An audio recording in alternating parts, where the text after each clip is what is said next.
Minister wa mahinya ma thitima Charles Keter ni atitirithetie ati demu ya Masinga iria irutaga hinya wa thitima wa megawati 600 yahota kuhingwo ni undu wa waagi wa maai. Keter ni augite kwa ihinda riu miena ngurani iria njuui ciitiriire demu ino ndikoretwo na mbura ta uria gukoretwo icigo-ini nyingi cia bururi. Masinga, which is the largest, is about 600 megawatts. I want to say it has not rained about us.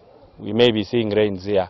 The dam levels are 1038.69 as per this morning, because we get the reports every day. The minimum operating the dam is 1037.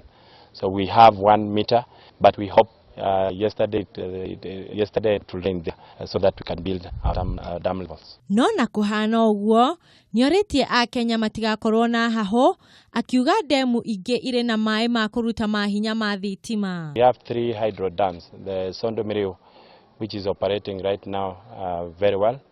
The 2 turbines are up.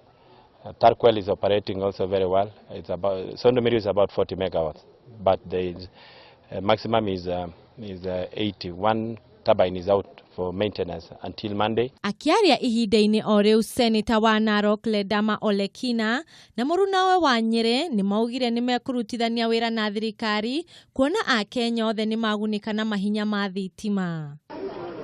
Handu-ini ha Kameme TV, Getwo Muthoni wa Njoroge.